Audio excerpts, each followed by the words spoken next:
coletivo Teia, né? Surgiu um pouco da vontade de entender um espaço, assim, para a gente pensar, fazer dança, né? De forma que a gente se sentisse contemplada, né? Isso saiu um pouco da minha vontade, né? Eu, como uma mulher estrangeira, muitas vezes estando aqui de forma independente, levando a cabo trabalhos com a dança, mas ainda muito invisibilizado, assim, ainda muito na batalha, assim, de estar sozinha, assim, muitas vezes, e entender como que esse meu corpo interagia com os outros corpos e pensando a dança como algo inclusivo no sentido de vários tipos de modalidades de dança, né, estarem contemplados dentro desse coletivo.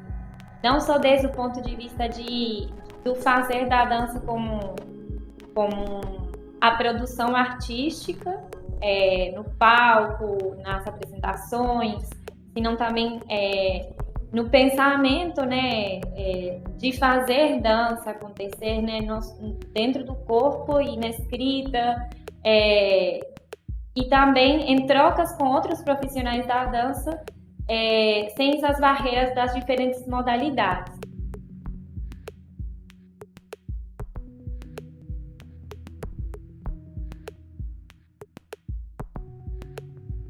É legal pensar no coletivo, no Teia, como esse lugar da teia mesmo, que vai conectando diferentes artistas, e não só do campo da dança, como a Dedê colocou, mas artistas de uma forma geral, tanto do campo das artes visuais, musicistas, às vezes pessoas que só têm uma curiosidade, querem experimentar artistas do audiovisual.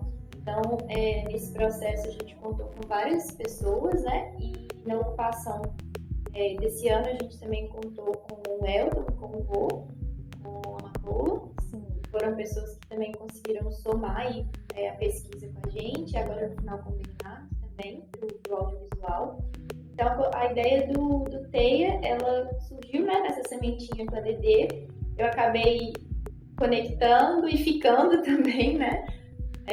Também tendo essa ideia da gente sempre conseguir somar e conectar essas teias aí de diferentes partes para poder desenvolver a arte da forma como a gente acredita.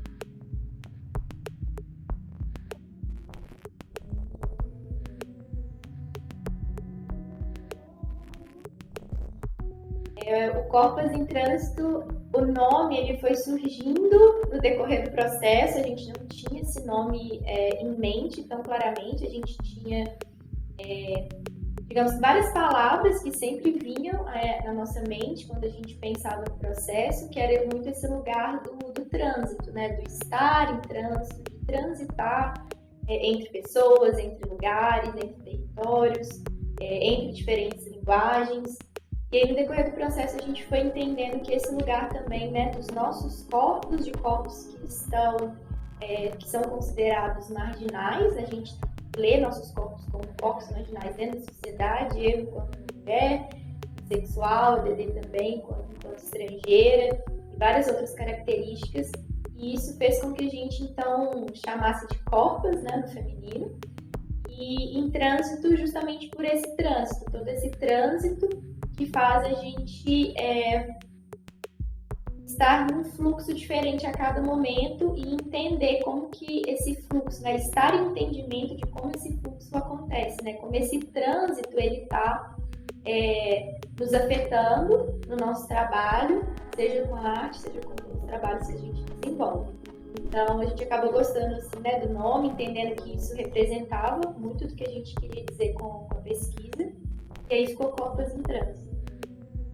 Também o nome traz um pouco desse trânsito, a Sara coloca essa questão da margem. O que a gente fala com esse corpo à margem, né? Essa construção de identidade através do território corpo, né?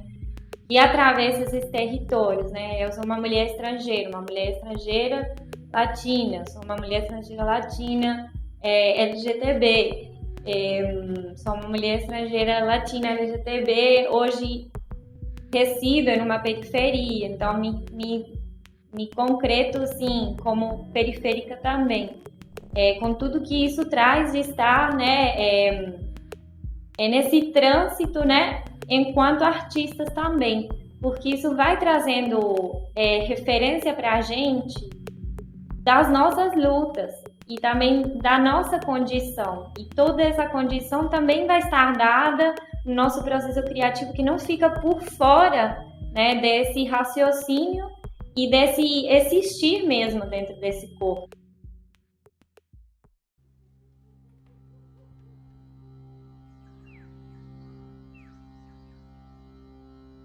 Então, esses 8 vasos maravilhosos, eu gostaria de trazer uma perspectiva que para mim é importante, né, dentro do ponto de vista da pesquisa que a gente faz, que são 8 canais energéticos que, em princípio, eles não estão relacionados com nenhum órgão nem entranho, né?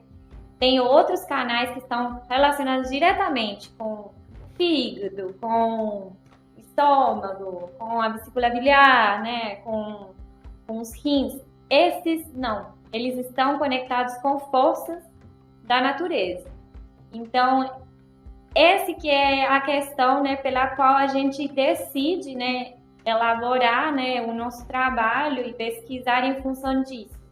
Porque é a partir disso que a gente entra nesses estados, que a gente chama de estados de dança, né, que são se aproximar cada vez mais desses estados ou desses arquétipos de forças naturais. É interessante falar que cada um desses vasos, desses trajetos, eles apresentam, como você falou, características. Então, eles têm, dentro do que a gente encontrou de literatura, dentro do que a gente pôde perceber, características que descreviam e traziam informações no sentido de quais são, talvez, os elementos da natureza, as imagens que conectavam ali com esse vaso específico.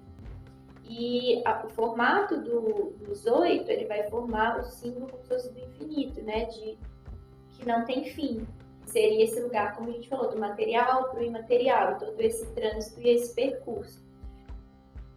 Quando eu e a Dedê, a gente, de fato, entende que a gente está dentro do coletivo e a gente quer unir as pesquisas, a Dedê veio com a proposta de trazer esse estudo dentro da medicina chinesa. Ela já tinha desenvolvido uma questão, algumas partituras em berimbau a partir dos diagramas do ortograma de Fuji, e ela tinha esse desejo de tentar levar esses sons para o corpo, por uma perspectiva da dança. E aí ela traz a medicina chinesa, que é uma coisa que eu admiro, entendo muito pouco, entendo mais pelas trocas que eu tenho com ela, assim, e como paciente também, mas acho muito interessante.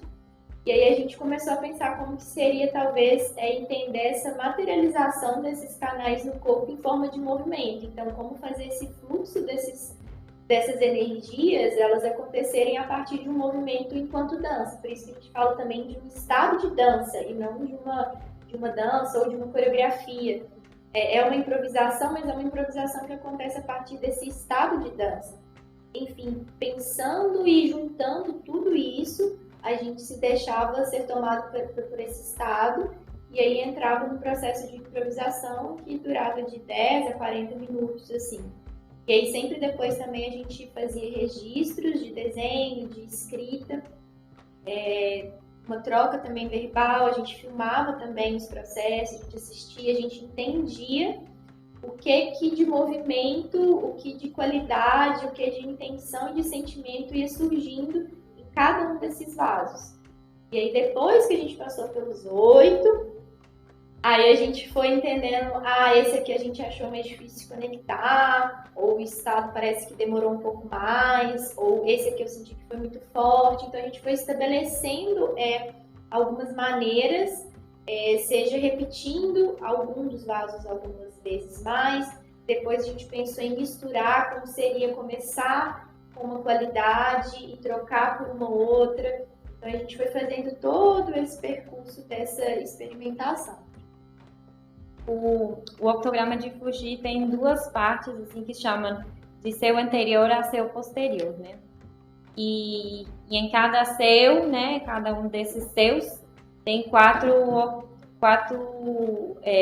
vasos maravilhosos, quatro trigramas, né, quatro características desse octograma. E um pouco a gente trabalhou esse percurso, né, às vezes de fazer o seu anterior somente, ou o seu posterior somente. E esse trabalho de pesquisa trouxe para a gente a possibilidade de ampliar um pouco esse leque de linguagem para a gente estabelecer, né, o nosso corpo nos espaços, né? Então, muitas vezes a gente, nessa pesquisa, né, desses 8 vasos maravilhosos, a gente se encontrou, né, se surpreendendo daqueles lugares que a gente conseguiu acessar a partir do movimento, às vezes muito simples, uma questão de cadência, de tempo, de qualidade mesmo, de estado, de presença, e através dessa pesquisa a gente conseguiu, de alguma forma, abrir esse caminho, né? Eu gosto de pensar em caminhos como se fosse quando a gente poda, quando a gente capina, né? Quando a gente capina, né, vai andando numa trilha, vai indo só numa direção, esse caminho vai ficando, né, necessariamente mais viável da gente passar. Mas quando a gente começa a capinhar outros espaços, aí tem várias estradinhas que a gente pode andar. E é essa sensação que eu tenho, assim, que esse trabalho está trazendo para a gente, né? Uma possibilidade, uma abertura de caminhos mesmo, né? Pensando nesses vasos maravilhosos também como caminhos internos. A oficina, né, aconteceu no mês de julho deste ano e foi muito forte para a gente, assim, porque de cara teve bastantes inscritos e muitas dessas pessoas conseguiram chegar, né? E esse processo para a gente foi bem importante, porque a gente viu o interesse, assim, de verdade dessas pessoas e o engajamento dentro das atividades que cada um dos participantes tinha, em coisas parecidas ou, de alguma forma, em outras modalidades de arte, mas que tinha a ver com esse processo da dança ou da arte e a saúde, né, de forma geral.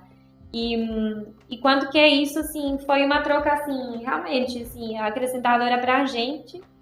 A estrutura, assim, foi muito boa. A gente tá numa sala que realmente a gente, nossa, feliz demais, né, de poder trazer mais pessoas para a sala, porque durante muito tempo foi nós sozinhas e alguns convidados para poder participar do processo. Então, ver todas as pessoas também preenchendo a sala foi muito importante, assim.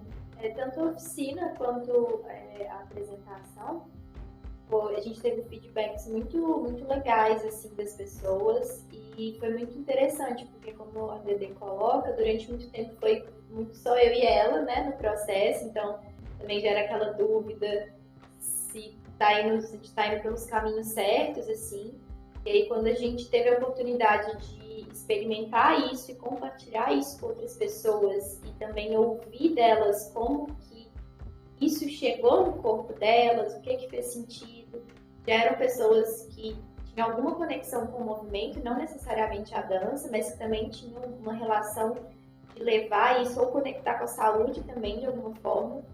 Então, durante o compartilhamento da oficina, no final, foi muito bonito ver assim, que algumas pessoas ficaram muito emocionadas, muito mexidas, teve um lugar de uma reverberação assim, muito, muito profunda para muitas pessoas.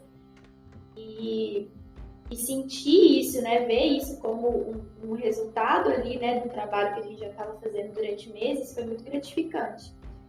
E a apresentação foi a mesma coisa, a gente sentiu que a gente finalizou, né, a gente chegou ali, a gente chegou até aqui com essa pesquisa, com esse processo. Então esse foi o primeiro fechamento, né, do processo. E sentir também como que aquilo, como que isso também foi potente como uma ferramenta cênica, né, de construção cênica. Não só por todas as outras coisas que a gente já falou, mas também é uma ferramenta potente para uma criação cênica. E aí a gente ainda está investigando esse lugar dessa potência cênica, em como construir uma dramaturgia que funcione dentro da cena. Acho que nesse processo agora final com o vídeo, a gente já tem um outro direcionamento, a gente já entendeu isso também de uma outra maneira. E eu acho que a partir daí agora é só a gente entender quais são os próximos passos, né?